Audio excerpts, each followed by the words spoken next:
ಸಖತ್ ಖಾರ ಬಣ್ಣ ಮತ್ತು ರುಚಿ ಆಚಿ ಚಿಲ್ಲಿ ಪೌಡರ್. ಇನ್ನು ಸಿಂಹರಾಶಿಯವರಿಗೆ ನಾವು ನೋಡಿದ್ರೆ ಸಿಂಹರಾಶಿಯವರಿಗೆ ಇಷ್ಟು ದಿವಸ ಗುರುಬಲ ಇರುತ್ತೆ. ಪ್ರಾರಂಭದಲ್ಲಿ ಗುರುಬಲ ಇದೆ.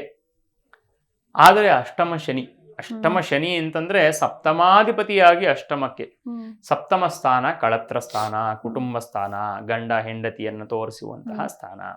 ಹಾಗಾಗಿ ಸಪ್ತಮ ಸ್ಥಾನಾಧಿಪತಿಯಾಗಿರುವಂತಹ ಶನಿ 8ರಲ್ಲಿ ಸಂಚಾರ ಮಾಡಬೇಕಾದ್ರೆ ಕೌಟುಂಬಿಕವಾಗಿ ಮನಸ್ತಾಪಗಳು ಬರುವಂತಹ ಸಾಧ್ಯತೆ, ಕುಟುಂಬದಲ್ಲಿ ತೊಂದರೆಗಳು ಉಂಟಾಗತ್ತೆ. ಸಿಂಹರಾಶಿಯವರಿಗೆ ಜನ್ಮದಲ್ಲೇ ಕೇತು ಇರುವಂಥದ್ದು ಸ್ವಲ್ಪ ಅವರಿಗೆ ಒಂದು ರೀತಿ ಒಳ್ಳೆ ರೀತಿ ಮೋಟಿವೇಶನ್ ಅನ್ನೋ ಥರದ್ದು ಕಾಣಸಿಗಲ್ಲ. ಸಹಜವಾಗಿ ಸಿಂಹರಾಶಿಯವರು ಯಾವ ರೀತಿ ಅಂತಂದ್ರೆ ಮಾಡಿದ್ದು ಸರಿ ಅಂತ ಅಂದ್ಕೊಳ್ಳುವಂತಹ ಒಂದು ಸ್ವಭಾವದವರು. ನಾನು ಏನ್ ಮಾಡ್ತೀನೋ ಅದು ಸರಿ, ನಾನು ಮಾಡಿದ್ದು ನಾನು ನಡೆದಿದ್ದೆ ದಾರಿ ಅಂತ ಸ್ವಲ್ಪ ಒಂದು ರೀತಿ ಹೆಚ್ಚು ಆತ್ಮವಿಶ್ವಾಸ ಇರುವಂಥವ್ರು.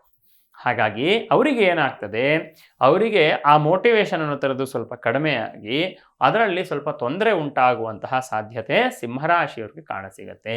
ಸಿಂಹರಾಶಿಯವರು ಕುಟುಂಬವನ್ನ ಸರಿ ಮಾಡ್ಕೋಬೇಕು.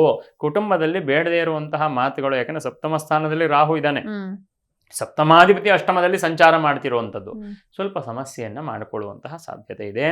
ಪ್ರಾರಂಭದಲ್ಲಿ ಗುರುಬಲ ಇದೆ, ನಂತರದಲ್ಲಿ ಗುರುಬಲವೂ ಕೂಡ ವ್ಯಯಸ್ಥಾನದಲ್ಲಿ ಗುರು ಸಂಚಾರ ಮಾಡ್ತಿರ್ತಾನೆ. ಕರ್ಕಾಟಕ ರಾಶಿ ಉಚ್ಚಸ್ಥಾನ ಗುರುವಿಗೆ. ಗುರು ಸಹಜವಾಗಿ ಎಲ್ಲರ ಮೇಲೆ ಒಳ್ಳೆ ಪರಿಣಾಮವನ್ನೇ ಕೊಡ್ತಾನೆ. ಆದರೆ ಸಿಂಹರಾಶಿಯವರಿಗೆ ವ್ಯಯಸ್ಥಾನ ಆದ ಕಾರಣ ತುಂಬ ಪ್ರಧಾನವಾಗಿ ಫಲವನ್ನ ಕೊಡುವಂತಹ 4 ಗ್ರಹಗಳಲ್ಲಿ 4 ಗ್ರಹರು ಅಶುಭ ಸ್ಥಾನದಲ್ಲಿ ಬರೋದ್ರಿಂದ ರಾಹು, ಕೇತು, ಗುರು ಮತ್ತೆ ಶನಿ 4 ಜನರು ಕೂಡ ಸ್ವಲ್ಪ ಅಶುಭ ಸ್ಥಾನದಲ್ಲಿ ಬರೋದ್ರಿಂದ ಸಿಂಹರಾಶಿಯವರು ಸ್ವಲ್ಪ ಎಚ್ಚರಿಕೆಯಿಂದ ಇರಬೇಕು. ಅವಶ್ಯವಾಗಿ ಕುಲದೇವರ ದರ್ಶನವನ್ನ ಮಾಡಬೇಕು.